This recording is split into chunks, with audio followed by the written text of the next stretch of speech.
네, 지난 그 20대 대통령 선거에서 윤석열 전 검찰총장이었던 윤석열 후보가 대통령으로 당선이 됐습니다. 저 같은 경우도 윤석열을 좀 그 공정과 상식이라는 단어에도 좀 많이 꽂혀 있고 뭐 여러 가지 측면에서 저도 이제 윤석열을 지지했고 윤석열을 뽑았었는데 제가 어쨌든 그 뽑은 후보가 최종 당선이 돼서 좀 기분이 좋았습니다. 윤석열 후보가 당선이 되고 나서 여러 가지 이제 공약들이 있는데 간단히 공약들을 살펴보면서 특히 부동산 관련된 공약 위주로 조금 더 살펴보도록 하겠습니다. 좀 자세히 보시고 싶은 분들은 여기서 네이버에서 윤석열 공약이라고 치면 이렇게 쭉 내려와서 윤석열 공약 위키라고 있습니다. 여기에 가서 보시면 이런 사이트가 나오고 여기 보시면 이렇게 윤석열 공약 위키 해서 당신의 공약을 제안해주세요. 공약에 실시간 댓글을 남겨주세요.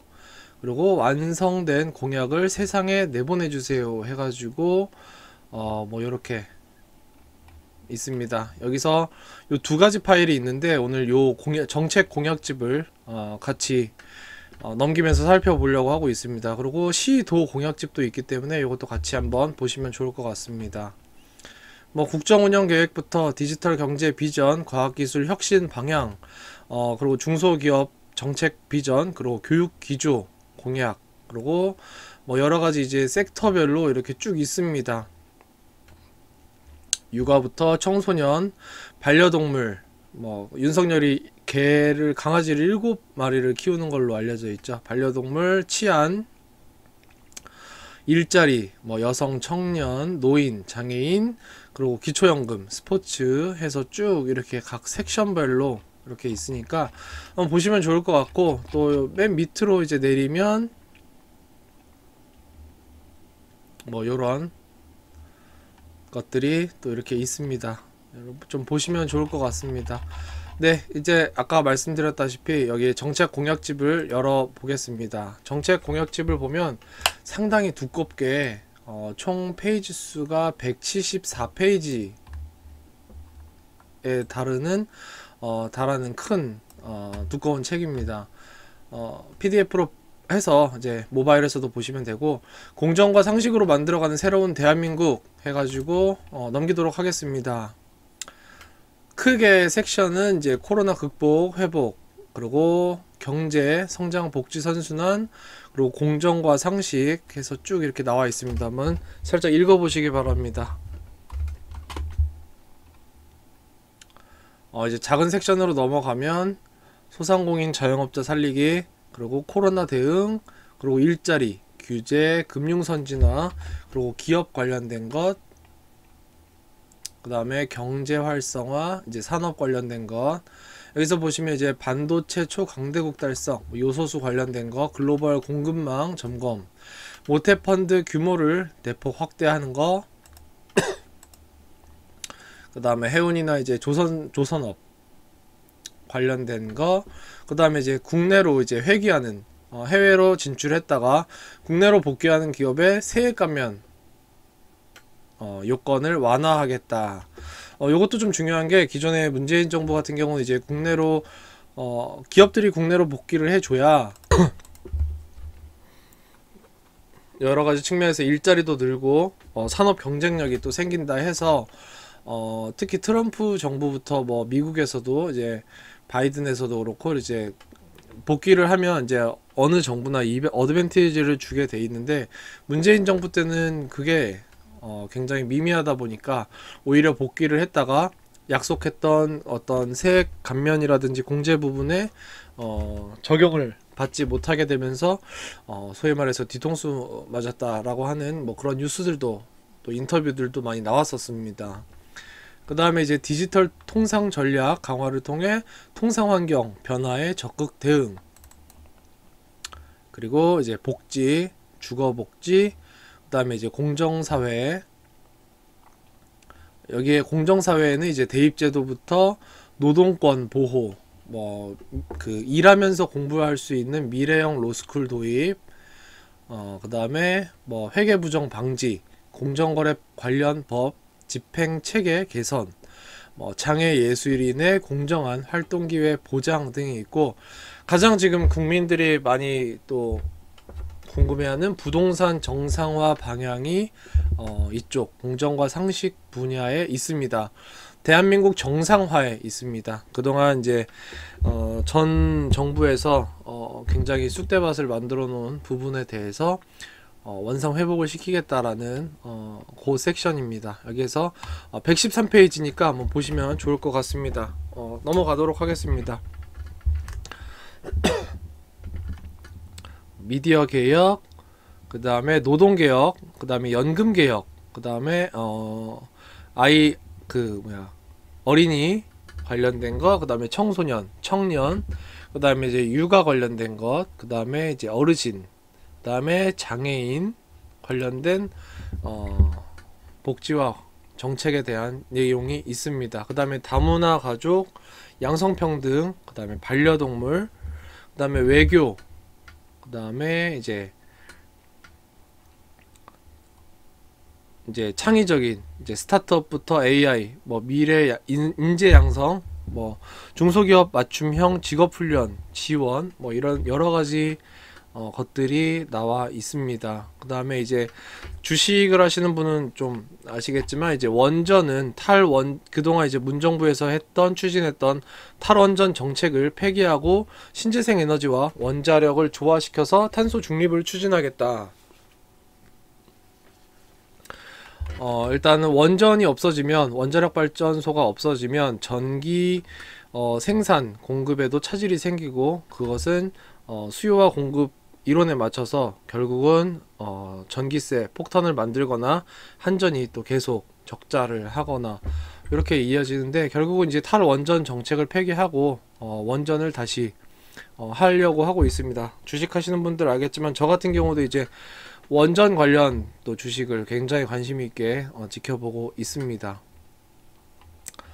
그 다음에 범죄 예방, 뭐 이런 것들, 이제 그 윤석열 대통령이 검찰총장 출신이기 때문에 범죄 예방, 흉악범죄, 권력형 성범죄 이런 것들에 대해서 굉장히 좀 강도 높은 처벌안을 마련했으면 좋겠습니다. 그 다음에 이제 지역경제부터 지방자치, 교통혁신,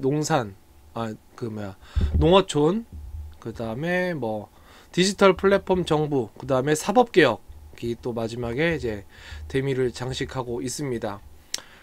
쭉 간단히 넘기면서 결국 113페이지였던 부동산 관련된 항목으로 빠르게 넘어가도록 하겠습니다.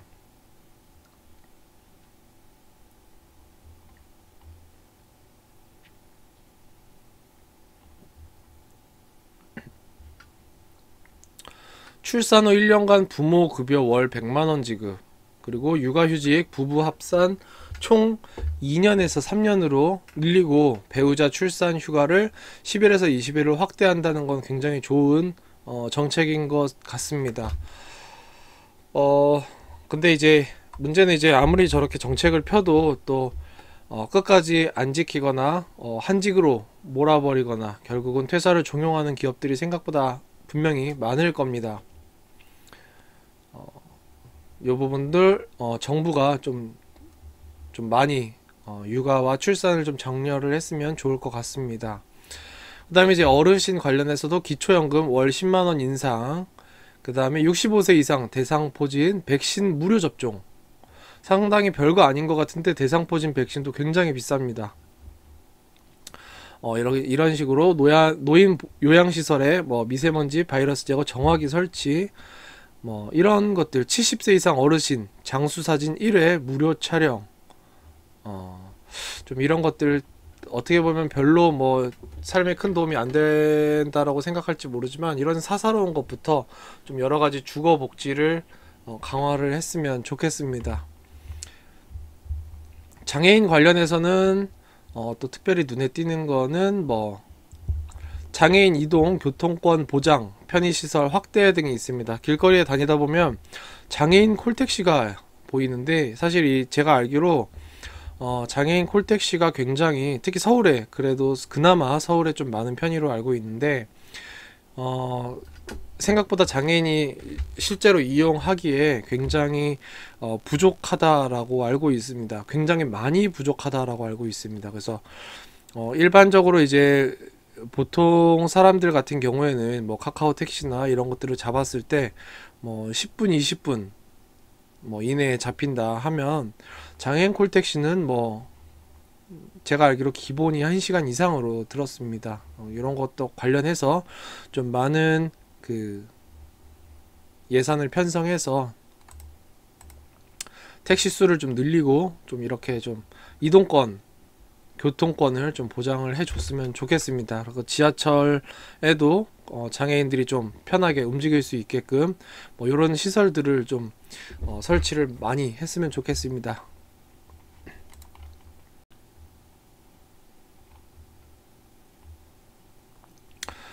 그동안 문정부 같은 경우는 굉장히 기본적으로 소주성이었죠. 소득 주도 성장으로 해서 최저임금을 올리고 노동 시간을 천편일률적으로, 산업별로 다른 게 아니라 천편일률적으로 규제를 하면서, 그리고 기업에 대해서는 좀 기업 친화적이진 않았으면서, 또 그렇다고 해서 크게 노동 친화적이지도 않았습니다. 결국은 의도했던 의도하지 않았던 어느 정도 갈라치기가 되면서 또 그 최저임금이 다시 원가를 올리고, 결국 물건값을 올려서 다시 물가 상승을 더 부추기게 되는 뭐 그런 그 악순환까지 발생을 하게 돼서, 결국은 기업과 노동자, 근로자 모두에게 좋지 못한 그런 것들을 좀 많이 발생시키기도 했는데, 물론 여기서 이제 주 52시간 초과를 밥 먹듯이 했던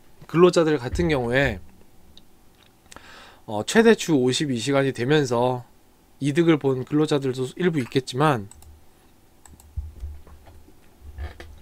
대다수의 기업들은 그런 규제가 있기 전에 주 40시간, 그리고 야근을 하면 정당하게 야근 수당을 주는 그런 정책을 해왔거나, 아니면 그 이전부터 주 52시간을 잘 지키지 않았던 기업들은 주 40시간, 그리고 야근이 너무나 당연시되는 그런 문화의 회사를 다니는 근로자들은 상당수가 주 52시간 제도가 시행됨에도 불구하고 기업들이 알아서 빠져나갈 그런 공리들을 해서, 사실상 이제 근로자가 더 힘들어지는 그런 경우도 있었습니다. 뭐 제 주변에서도 보면은 야근을 할 때 집에 나간 것처럼 카드키를 대고 다시 들어와서 야근을 해야 된다든지, 아니면은 52시간까지는 야근을 할 수 있게 해주지만 그 이상으로는 못하게 하되, 그렇다고 해서 직원을 더 새로 뽑거나 일을, 업무 분장을 좀 더 다시 하는 게 아니라, 네가 못했으면 그건 네 알아서 할 일이다 라고 해서 결국은 집에 가서 일을 한다든지, 아니면 회사에는 퇴근한 것처럼 해놓고 몰래 다시 한다든지, 불 꺼진 상태에서 한다든지, 뭐 이런 경우들을 전 많이 봐왔기 때문에 이 부분도 무조건적으로 윤석열이 무조건적으로 기업 친화적이고 뭐 이런 건 아니기 때문에 좀 노동자, 근로자, 근로환경 개선에도 좀 많은 신경을 써줬으면 좋겠고, 천편일률적인 그런 규제보다는 좀 자율에 맡기되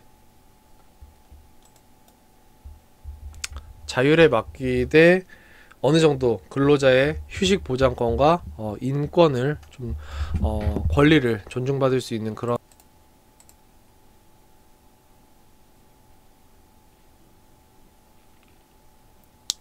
바로 부동산 공약이 있는 113페이지로 바로 넘어가도록 하겠습니다.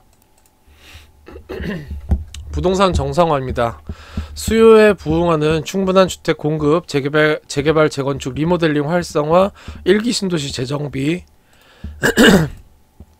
그 다음에 이제 소규모 주택 정비 활성화, 임대시장 정상화, 그 다음에 민간 임대주택 활성화, 그 다음에 공시 가격을 2020년으로 환원하고 부동산 세제를 정상화하겠다, 이런 공약이 있었고, 주택대출 규제 완화, 그 다음에 외국인 주택 투기 방지로 인해서 국민 거주권 보호하는 공약을 세웠습니다. 첫 번째입니다. 이제 그 주택 공급인데, 보시면 주택을 이제 5년간 250만호 이상 공급을 하겠다 발표를 했습니다. 재건축 재개발 47만호, 그 다음에 이제 도심 역세권 복합개발 20만호, 그 다음에 국공유지 및 차량기지 복합개발 18만호, 그 다음에 소규모 정비사업 10만호, 그 다음에 공공택지 142만호, 그 다음에 기타 13만호입니다. 재건축 재개발 같은 경우는 이제 어쨌든 기존의 이제 주택을 부수고 하는 거기 때문에 멸실되는 부분이 있기 때문에 이 절대값 250만호가 설사 이루어진다 하더라도 멸실되는 수를 계산을 하면 아무래도 공급 순 절대값이 상계를 시키면 250만호보다 훨씬 많이 작아질 것이다 라는 점도 분명히 염두를 해야 될 것 같습니다. 그리고 여기는 이제 도심 복합 역세권 복합 개발 요거랑 이제 국공유지나 차량기지 복합 개발 요런 것들은 그동안도 이제 서울시에서 확정을 했거나 추진을 하려고 하는데 아직 속도를 내지 못하거나 시작조차 못한 것들이 조금 더 속도를 낼 수 있지 않을까, 이렇게 생각이 됩니다. 도심 역세권 뭐 차량기지 같은 경우는 많죠. 뭐 신도림이나 뭐 사당역 복합환승센터부터 삼성역에 영동대로 지하화하면서 공원 만들고 거기에 이제 환승센터 같은 거, 그리고 GTX 연계하면서 주요 거점이 되는 전철역에 이제 환승센터랑 그 위로 공공 임대주택이라든지 뭐 역세권 청년주택이 같이 들어오게 되는 뭐 이런 사업들 좀 염두하고 보셔야 될 것 같습니다. 그 다음에 이제 두 번째는 재건축 정밀 안전진단 기준 합리적인 조정입니다. 30년 이상 노후 공동주택 정밀 안전진단 면제를 추진한다고 합니다. 이거 굉장히 좀 센 것 같은데, 그동안 이제 박원순 시장 때부터 문 정부까지 뭐 오세훈 현재 서울시장이 좀 강하게 빨리 추진을 하려고 하지만 지금 그 위로 올라갔을 때 결국은 지금 현재 집권당의 파워 때문에 사업 진척이 굉장히 이루어지지 못하고 있죠. 근데 30년 이상만 돼도 정밀 안전진단을 면제를 하고 빨리 그냥 사업을 추진할 수 있도록 해주겠다, 정부 차원에서 이렇게 나와버리면 30년에 가까워지는 아파트들, 그리고 그 이상이 됐는데 아직 사업 추진은커녕 확정조차 안 된 뭐 조합 설립 인가부터 뭐 아니면 관리 처분 인가 뭐 여러 가지 이제 재건축 시작조차 못한, 출발선에 서지 못한 여러 아파트나 공동주택 단지들 굉장히 좀 좋은 효과를 볼 수 있을 것 같습니다. 더군다나 뭐 대규모 빌라촌이나 뭐 빌라와 나홀로 아파트들이 혼재된 이런 것들도 재건축이라든지 아니면 이제 뒤에서 나올 소규모 재건축 이런 것들의 모든 영향을 받아서 좀 빨리 재건축에 힘을 받을 수도 있지 않을까, 이렇게 생각이 됩니다. 30년 이상 노후에 면제를 추진한다. 이거 좀 굉장히 큰 부분이라고 생각을 합니다. 그리고 재건축 초과이익 환수제를 완화한다고 합니다. 부담금 부과 기준 금액을 상향을 하고 부과율도 인하를 하고 비용 인정 항목을 확대를 한다고 합니다. 1주택 장기 보유자 감면 부담금 납부 이연을 허용한다고 합니다.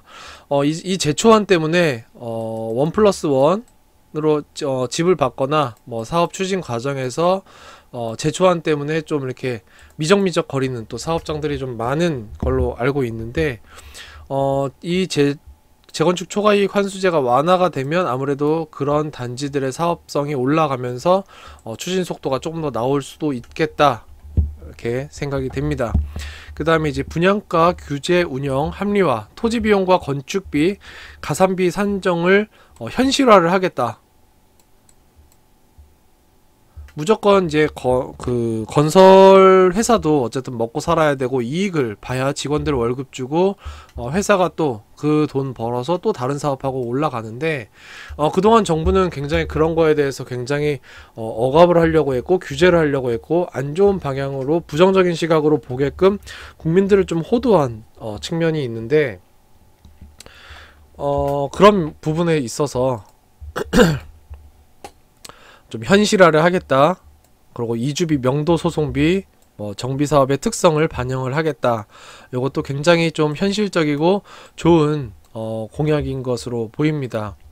그 다음에 이제 기부 체납 운영 기준을 마련을 하겠다고 했고, 사업성이 낮은 지역은 공공 참여를 해서 재개발을 추진을 하도록 하겠다까지 나왔습니다. 그 다음에 이제 신속한 리모델링 추진을 위해서 법적인 그리고 제도적인 개선을 하겠다라고 나왔습니다. 리모델링은 이제 아시는 분 다 아시겠지만 이제 재건축 재개발이 안 되는 30년 이상의 충족하진 않은데 이제 주택 노후화가 됐고 신규 주택으로 삶의 질 향상에 주민 의지가 있는 곳들의 경우에 기존 집을 무너뜨리되 소위 말해서 쉽게 말해서 기둥은 냅두고 나머지 다 무너뜨린 다음에 새로 짓는 겁니다. 근데 이 새로 짓는 과정에서 똑같이 짓는 게 아니라 여러가지 이제 설계 변경을 통해 가지고 전혀 다른 모습의 조경으로 새로운 모습의 단지가 탄생을 하게 됩니다. 또 지하 주차장도 깔 수 있고 위로 수직 증축이나 이런 새로운 그런 것들이 또 이제 얹혀지기 때문에 지금 반포도 그렇고 저기 사당의 우국신 또 여러가지 리모델링 추진단지들이 있죠. 분당에도 하나 하려고 하는 것 같고 이런 리모델링 관련해서도 주민들의 의지가 있기 때문에 법적, 제도적 정부가 막기보다는 차라리 개선을 통해서 법적으로 틀을 마련해주고 시장이 원활하게 돌아갈 수 있도록 이렇게 해주는 거 좋은 방향인 것 같습니다. 세 번째는 이제 일기 신도시를 재정비해서 명품 도시로 재탄생시키겠다 이렇게 나왔습니다.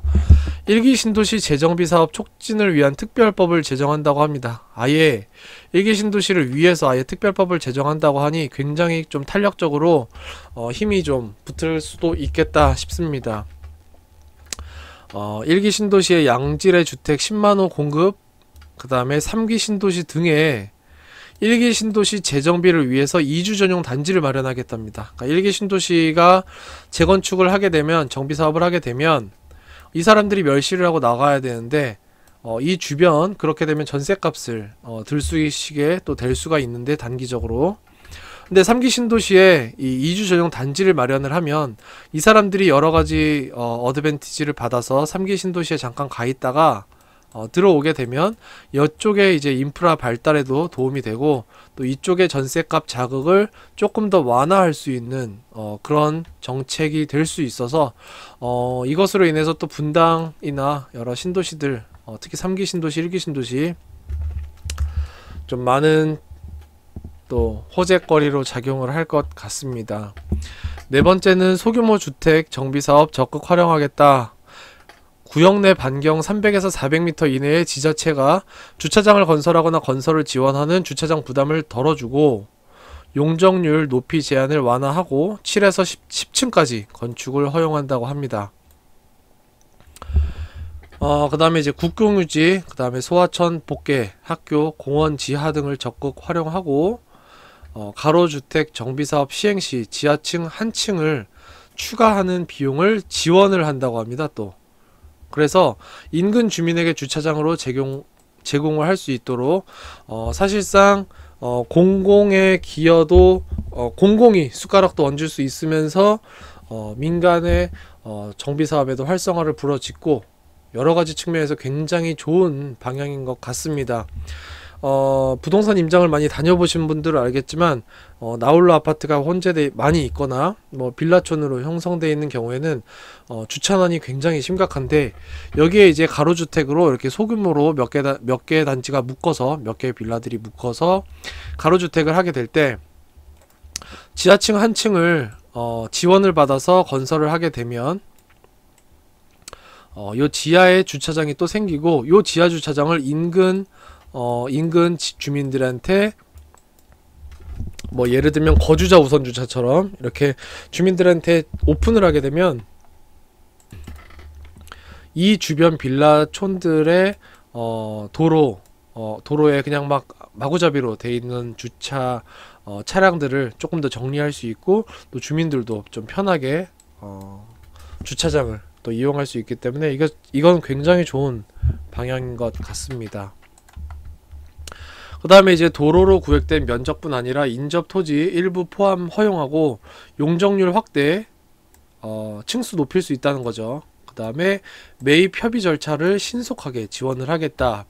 주택도시기금과 문화체육시설에 주로 사용되는 생활 SOC 지원 재원에서 주차장이나 복지시설을 또 지원을 하겠다고 합니다. 사실 주차장이나 복지시설, 생활 SOC 라고 할 수 있죠. 여기서 지원을 해준다 하니 이거 완전히 좋은 것 같습니다. 지역 청년들의 소자본 창업 지원, 노천 카페 등 허용 지역을 또 확대하겠다고 합니다.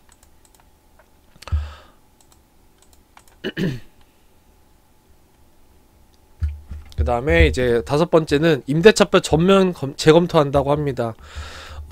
문재인 정부가 이제 그 하반기쯤에 임대차 3법 발의를 하면서 전세 시장 매물까지 또 잠기기 시작하고, 또 전세 임차인과 임대인이 또 신경전 보이지 않는 어떤 그런 안 좋은 감정까지 갈라치기를 만들어 버렸죠. 그리고 임대인 입장에서는 또 이 집을 계속 임대 줄 수가 없다 보니 내가 지금 안 살아도 되는데 내가 산다 그러고 내보내서 이 임차인은 또 다른 데를 알아봐야 되고, 이 임대인은 잠깐 자기가 들어가 있다가 다시 다른 사람한테 임차를 주면서 임대료를 인상하는 이런 악순환과 어이없는 시장 거래가 생기고 있었습니다. 근데 여기에서 임대차 3법의 적절한 개정과 보완을 마련을 해서 임대차 시장의 왜곡을 바로 잡고 임차인의 권익을 보호한다, 이렇게 돼 있습니다. 굉장히 좋은 방법인 것 같은데, 주변에서도 보면 기존의 이제 임차인을 지금 이제 그 임대료 5% 이상 올릴 수 없다, 뭐 여러 가지 뭐 이런 것들 때문에, 그리고 직장 때문에 어쩔 수 없이 자기 본집을 임대를 주고 자기는 다른 지역에서 임차로 살고 있는 친구가 있었는데, 그 친구도 이쪽에는 임대를 올릴 수가 없는데 자기가 살고 있는 임차 집에서는 임대료를 또 올리든지 뭐 나가달라 이래가지고 걔가 나왔다고 들었습니다. 나와가지고 어쩔 수 없이 본인 집으로 들어가면서 이 기존 임차인한테 내가 들어가서 살겠으니 나가달라 해가지고 이렇게 여러가지로 복잡한 과정을 겪으면서 현 정부에 굉장히 좀 부정적인 그런 시각을 이렇게 만들었었는데, 임대차 3법이 굉장히 임대인에게도 그렇고 임차인에게도 그렇고 모두에게 좋지 않고 권익 보호 측면에서도 좀 안 좋았던 것 같습니다. 좀 너무 아마추어 같은 법이었지 않았나 생각이 되는데, 이 부분에 있어서도 좀 전면 재검토를 했으면 좋겠습니다. 등록 임대사업자 지원 제도 재정비, 시장 여건을 고려해서 매입 임대용 소형 아파트 전용 면적 60제곱 이하입니다. 요거를 신규 등록을 허용을 하고, 그동안 막혀 있었죠. 허용을 하고 종부세 합산 과세 배제, 양도세 중과세 배제를 하고, 그 다음에 임차료 인상률을 임대차법이 정한 인상률 상한 이하로 제한을 해서 임차인의 임차료 부담을 완화를 하겠다라고 공약을 걸었습니다. 그 다음 6번째는 이제 세제 및 금융 지원입니다. 공공택지에서 민간에 배정된 택지 물량의 일부를 민간 임대주택으로 배정을 하고 10년 이상 장기 임대주택 양도소득세 장기보유 공제율을 현재 70%에서 앞으로 80%까지 상향을 하겠다 그랬고, 임대주택 사업자 지원 정책 중단 방지를 위한 제도적 장치를 마련하겠다 라고 했습니다. 그 다음에 계층 혼합을 위해서 소셜 믹스라고 되어 있네요. 계층 혼합을 위해 민간 임대주택 일부를 취약계층에 배정을 하겠다. 이렇게 해놨습니다. 일곱 번째입니다. 요거 좀 굉장히 좀 관심이 많을 것 같고 저 역시도 관심이 많은 또 파트인데, 부동산 세제 정상화입니다. 부동산 세제 전반의 정상화 방안을 추진한다고 TF를 구성한다고 합니다. 부동산 공시가격을 2020년 수준으로 환원을 하고, 공시가격 산정 근거와 평가 절차를 투명하게 공개를 하고, 지자체의 공시가격 검증센터를 설치해서 중앙정부 공시가격 상호 검증을 하고 향후 공시가격 현실화 추진 계획을 재수립하겠다 이렇게 해놨습니다. 근데 공시가격은 이제 아시겠지만 지자체에서 정한 집값이기 때문에 이 절차를 투명하게 공개한다는 거가 가능할지는 모르겠습니다. 사실 이게 사람이 하는 거고 기준이 좀 모호하기도 해서 일단 기준부터 세워서 그래야지 이제 나중에 향후에 평가를 공개할 수 있지 않을까 생각이 됩니다. 이것 때문에 말이 많았던 게, 같은 동네인데 길 하나 건너서 이쪽 단지는 공시가가 뭐 100원인데 이쪽 단지는 80원이었다든지, 이쪽 평수가 더 큰데 이쪽이 갑자기 공시가격이 뭐 100이고 이쪽이 70이라든지 이런 것들이 굉장히 많았습니다. 이 부분에 있어서 좀 절차를 투명하게 공개한다고 하니 좀 기대해 볼 만하고, 특히 부동산 공시가격을 환원한다고 하니 부동산 공시가격이 내려가면 보유세가 줄어들죠. 그렇기 때문에 그러니까 계산 과표가 줄어들기 때문에 그 부분 좀 염두에서 지켜봐야 될 것 같습니다. 종부세를 이제 없앤다라고 공약이 나왔습니다. 엄밀히 말하면 이제 종부세를 없앤다기보다는 재산세와 이제 통합을 해서 보유세가 재산세 내고 종부세 내는 게 아니라 보유세 한 번 내고 끝. 그러니까 재산세 한 번 내고 끝내는 걸로 이렇게 통합을 추진한다고 합니다. 공정시장가액 비율을 현재 수준인 95%에서 동결해버리고, 그 다음에 이제 1주택자 세율을 문재인 정부 출범 이전 수준으로 인하를 한다고 합니다. 그 다음에 이제 1주택 장기 보유자에 대해서는 연령과 관계없이 매각 상속 시점까지 납부 이연을 허용을 하고, 보유주택 호수에 따른 차등 과세를 가액 기준 과세로 전환한다고 합니다. 그러니까 종부세를 할 때 보유주택 수가 중요한 게 아니라 가액 기준으로 내가 100원짜리 5채 갖고 있는 게 문제가 아니라 2개를 갖고 있더라도 500원짜리 2개 갖고 있으면 이게 총 1000원이죠. 이렇게 가액 기준으로 과세를 바꾸겠다. 좀 더 형평성에 맞는 것 같습니다. 논리적으로. 그 다음에 이제 양도세 규제 완화입니다. 다주택자에 대한 중과세율 적용을 최대 2년간 일단은 한시적으로 배제한다고 합니다. 2년 이내에 다주택자들 중에서도 세금 부담이 좀 큰 사람들은 2년 이내에 중과세를 면제해 주기 때문에 2년 이내에 팔 사람 팔게끔 열어주고 있습니다. 부동산 세제 종합 개편 과정에서 다주택자 중과세 정책을 재검토를 한다고 합니다. 그 다음에 이제 취득세입니다. 취득세는 1주택자 원활한 주거 이동을 보장하기 위해서 1에서 3%인 세율을 단일화하거나 세율 적용 구간을 단순화하고 누진세율을 초과 누진세율제로 전환을 하고, 그 다음에 생애 최초 구매자에 대해서는 취득세 면제나 1% 단일 세율을 적용을 하고, 그 다음에 이제 조정지역, 서울이죠. 조정지역, 서울 수도권, 조정지역 2주택 이상에 대한 누진과세를 완화를 하겠다라고 합니다. 그 다음에 이제 마지막 페이지입니다. 여덟 번째는 주택대출 규제 완화, LTV 규제의 합리적인 개편입니다. 생애 최초 주택 구매 가구의 LTV 상환율을 현재 60%로, 아니 현재 그 40인가요? 네, 서울이 40이었죠. LTV 40 그 상한을 80%로 인상을 하고, 그 다음에 자산이 부족한 청년, 신혼부부 등의 내 집 마련 기회를 확대하겠다라고 해놨습니다. 생애 최초 같은 경우는 아마 서울도 70일 겁니다. 서울도 70인데 그 이후부터는 이제 LTV가 40이죠. 네. LTV 규제를 단순화하고 주택수에 따른 규제 방식으로 전환. 생애 최초 주택 구매 가구가 아닌 경우 LTV 상한을 지역과 관계없이 70%로 단일화하고, 수요자의 주거 상향 이동, 상향 이동을 상급지 이동이죠. 상향 이동을 위한 주택 구매 수요를 충족하겠다. 다주택 보유자에 대해서는 보유주택 수에 따라서 LTV 상한을 70%, 30%로 차등화시키겠다라고 했습니다. 여전히 일단 다주택자에 대해서는 어느 정도 규제는 완화하더라도 다주택자에 대해서는 규제를 완전히 오픈은 하지는 않고 있습니다. 그러니까 주택수가 굉장히 많거나 세부담이 큰 경우에는 좀 주택을 시장에 매물로 내놓을 사람은 분명히 생길 것 같습니다.